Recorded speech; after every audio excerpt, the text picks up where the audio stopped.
Hello everyone, welcome to this new video. So in this today's problem, we shall see a combination type problem. We shall solve it, and it includes concepts from the first part. The first question belongs to sequence and series, and then the second one belongs to binomial theorem. The third part belongs to the integration part, and then fourth one inequalities. So I've given you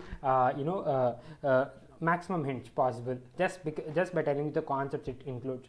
So thing is, this is a super duper question. In fact, like lot of concepts in one question, and if anyone follows the question through the lines, like if they solve in pieces and if they combine, if they sum them up, they'll be reaching the answer undoubtedly. But there are some logical thinking points and there are some key observations, and because of them the problems get solved. Not it is very tough to solve this problem.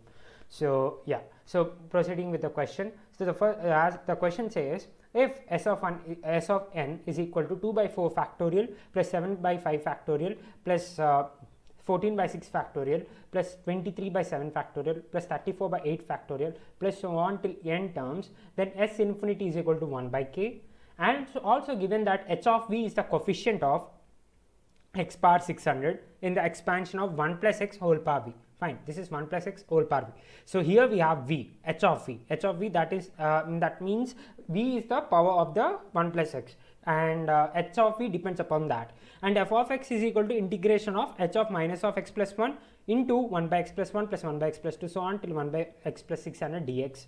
If f of 1 minus f of 0 is equal to 2w into 100, right, 2w into 100, then find the value, maximum value of 1 by a plus k times b whole power 1 by w plus 1 by b plus k times c whole power 1 by w plus 1 by c plus k times a whole power 1 by w, given that a, b, c are greater than 0 and ab plus bc plus ca is equal to 1. So these are the two conditions that are given regarding abc. So let us first figure out the value of k. So Sn is given to us as 2 by 4 factorial plus 7 by 5 factorial plus 14 by 6 factorial plus 23 by 7 factorial plus 34 by 8 factorial, and this goes on till n times. Fine.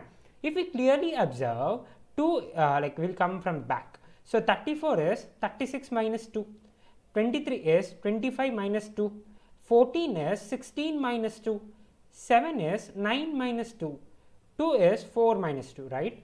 And this again turns out to be, this is actually 6 square minus 2, this is 5 square minus 2, this is 4 square minus 2, this is 3 square minus 2, this is 2 square minus 2, right?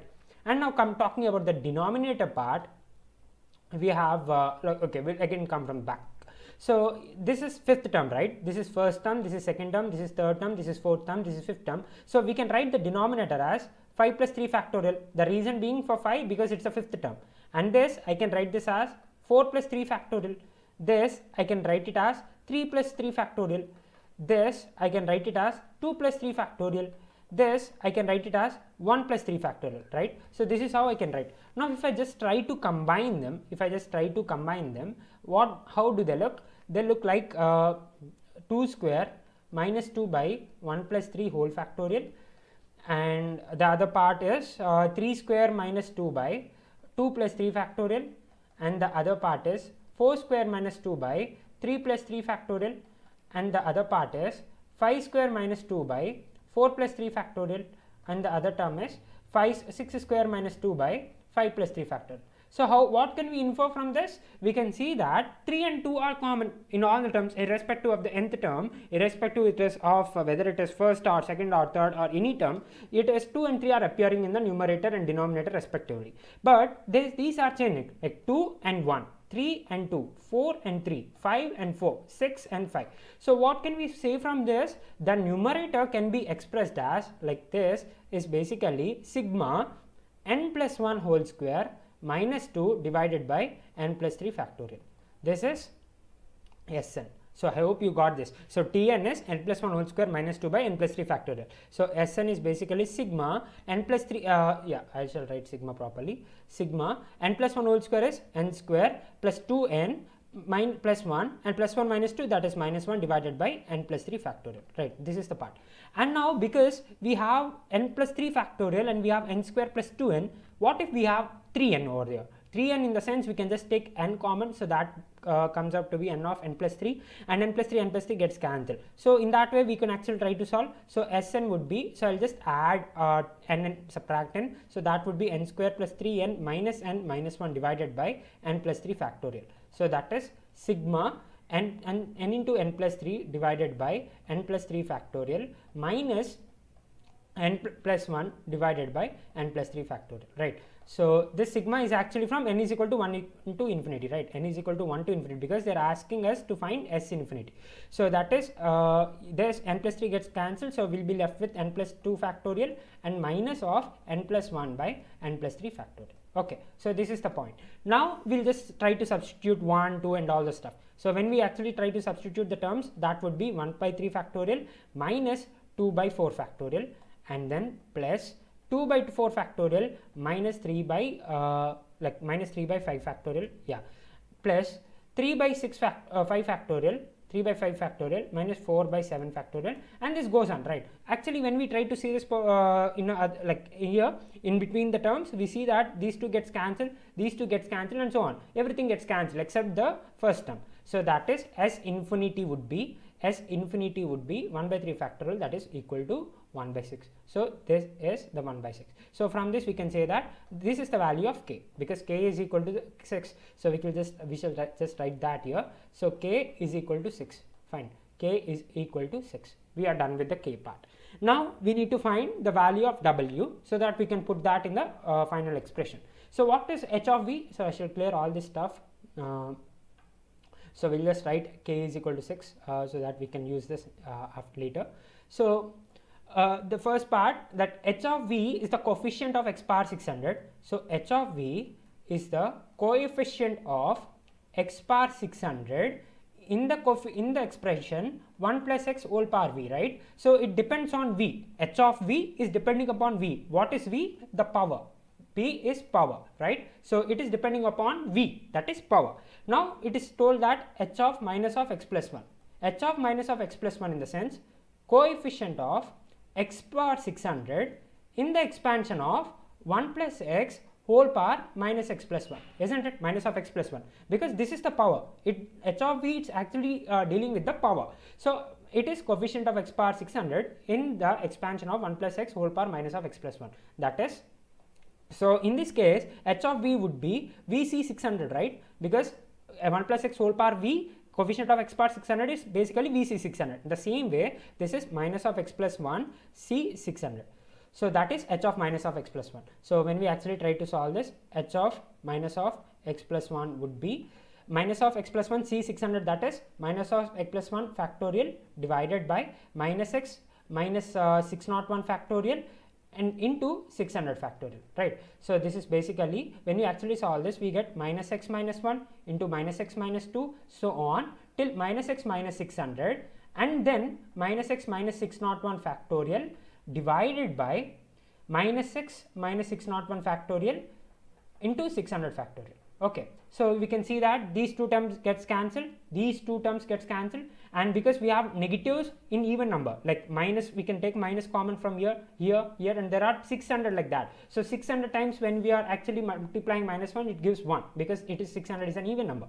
So finally we'll be ending up this value to be x plus 1 into x plus 2 into x plus 3, so on till x plus 600 divided by 600 factorial. Fine. This is the value of h of minus of x plus 1. This is the value of h of minus of x plus 1.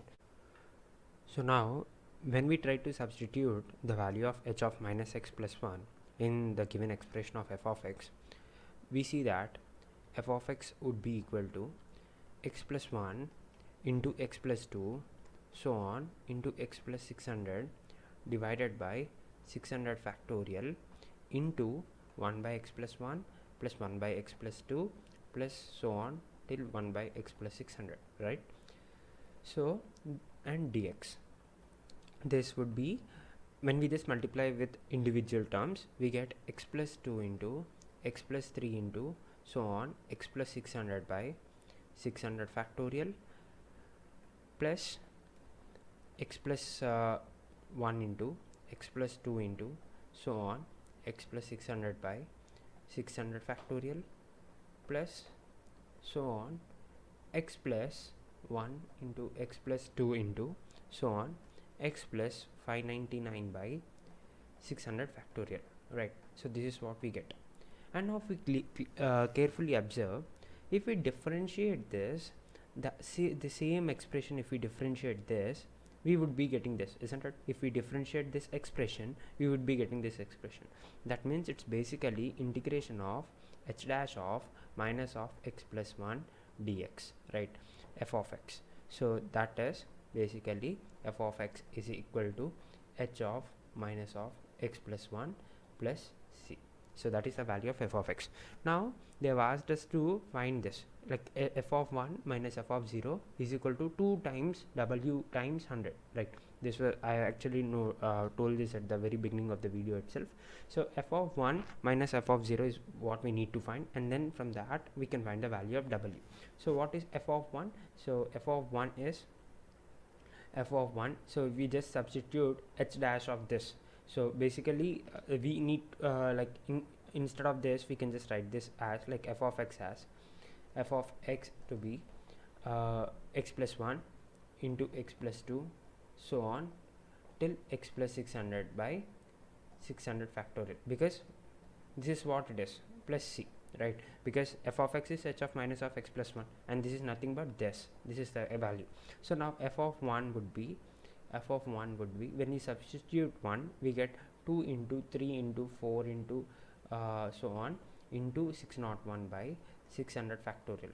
So and plus c, so this is basically 601 plus c, and f of 0 would be, so if we just substitute 0, we would get 1 into 2 into 3 into so on into 600 by 600 factorial plus c. So that is 1 plus c.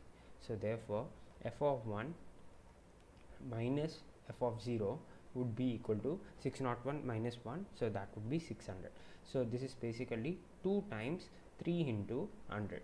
So from this we can say w is equal to 3, right? So w is equal to 3, so we can just write that down here. So w is actually equal to 3. So we have got the value of w. So we have got the value of k, we have got the value of w. Now we are left with the last part of the question. So till now we have we saw the concepts of binomial theorem, like the way of expressing the coefficient, as well as the integration part, as well as the tn part, solving the tn part, like the logical part. Now we are coming to the straight away inequality. Just we need some clear observation and new concept, like many would not have known this standardized concept. They would have just limited themselves to three terms like am, gm, hm, but there is a lot to it. I'll just explain that.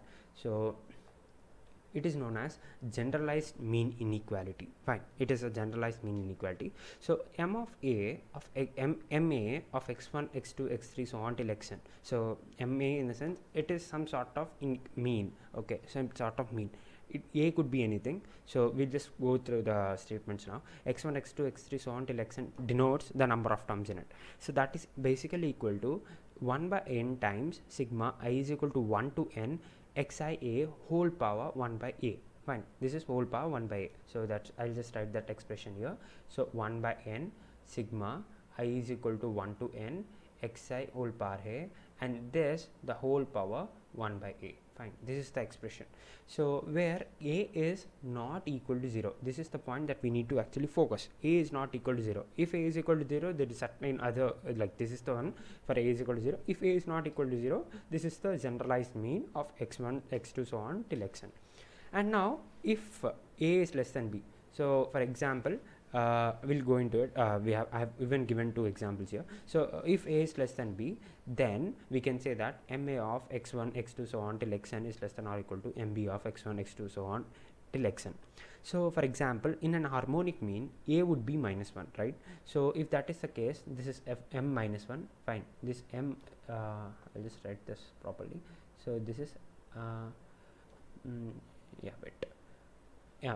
of minus 1. So what is m of minus 1? That would be, we can just substitute minus 1 here. We would get 1 by n sigma I is equal to n to 1 to n. So 1 by x whole power 1 by xi whole power 1 by minus 1. So this is basically 1 by n times 1 by x1 plus 1 by x2 plus so on till 1 by xn.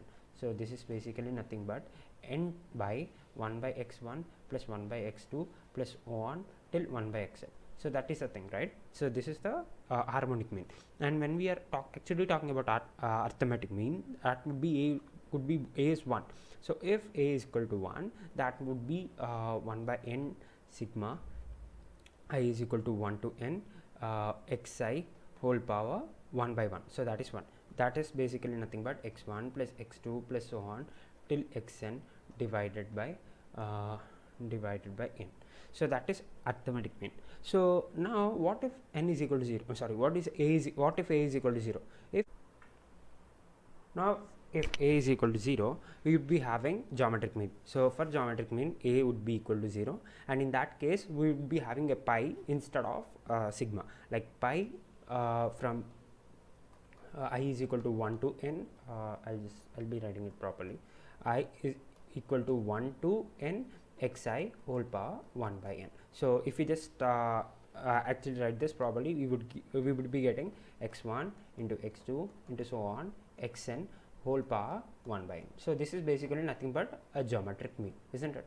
So this is the thing, and addition to this, we need to even see this properly. So because a is minus 1 and a is equal to 1, as we know a minus 1 is less than 1, so we can say that m of minus 1 would be less than m of 1, and same is the case, 0 is less than 1, so m of 0 would be less than m of 1, as well as minus 1 is less than 0, so we can say that m of minus 1 is less than or equal to m of 0. So that means we can come to this point that m of minus 1 is less than or equal to m of 0 is less than or equal to m of 1, that is hm is less than or equal to gm is less than or equal to n. We all knew this, right? We all knew this concept. So this is the format. So if we have a is equal to 2, so if we have a is equal to 2, and that would be less than or greater than or equal to m of 1, right? So this is how we go on, this is how we proceed further. So this is a very very important mean inequality, generalized mean inequality. Like we can just standardize all these things, we can just come to a conclusion straight away. So now given so from this we'll just write the expression that we have got till now. I'll just erase all this stuff.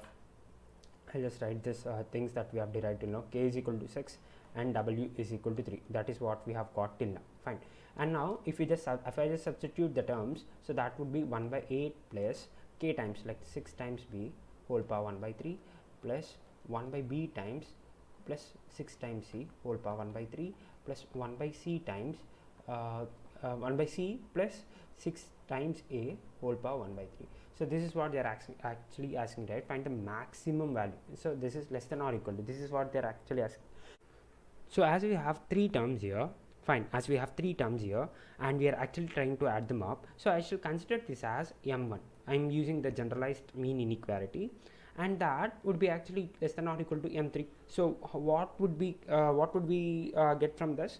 So because it is m1, so we'll be having a denominator, like we shall actually divide this by 3. So but there is no 3 here, we shall multiply that to m3, right? So 3 times m3. So I hope you guys are getting it. So m1 is basically arithmetic mean, right? So arithmetic mean of this term plus and this term is basically when you add them up and divide by 3, because there are 3 terms, and less than or equal to m3, but there is no 3 here in the denominator. I'm just multiplying that 3 to m3.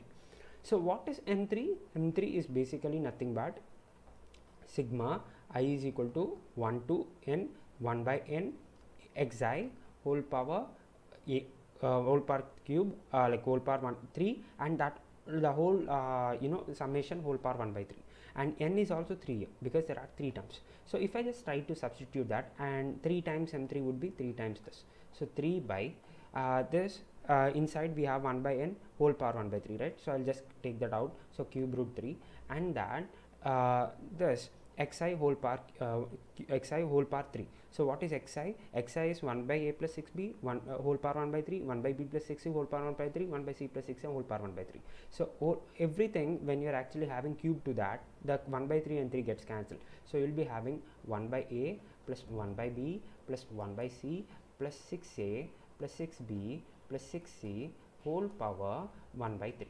I hope you guys are getting it. So this is what it is. So just applying m3 and m1, because we don't have denominator 3 in the m1, I have just multiplied that 3 to m3. So that is 3 by cube root 3 of 1 by a plus 1 by b plus 1 by c plus 6a plus 6b plus 6c. That's it.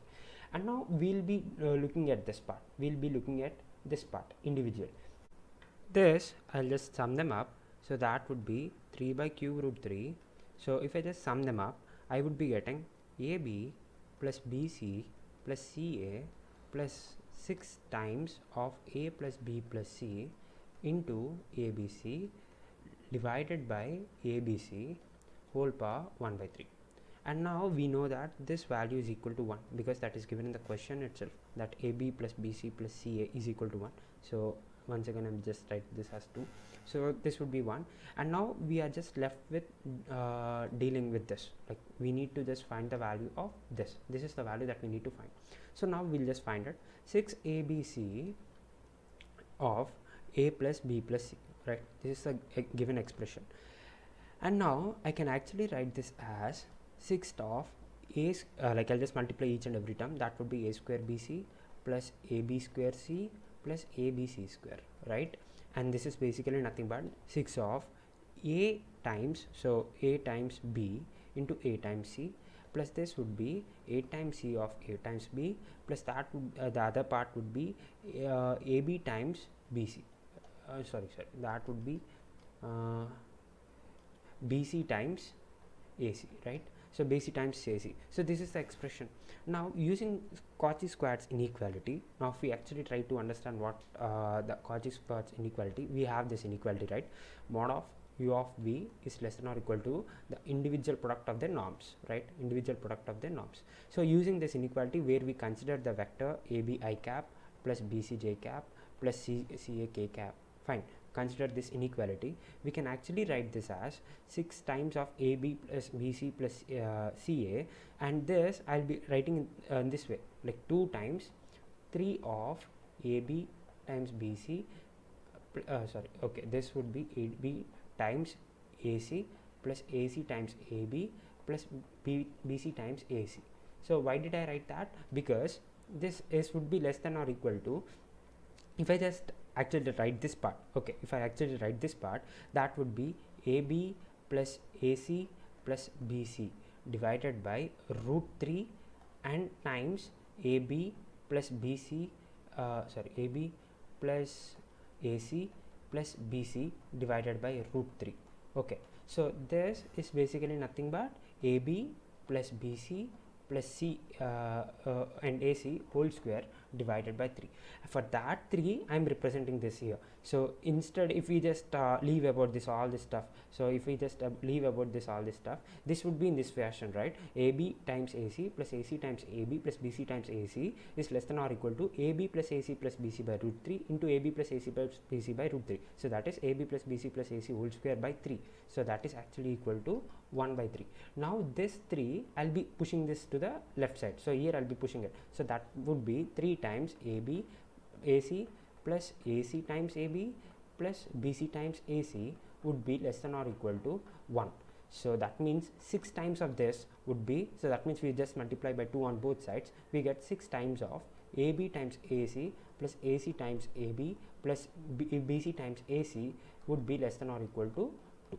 So we can just substitute that value here. We would be getting 3 by cube root 3 whole times 1 plus 2, that is 3 divided by ABC whole power 1 by 3.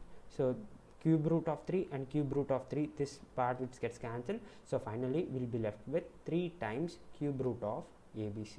So that means this, the maximum value of this is actually equal to 3 times cube root of ABC.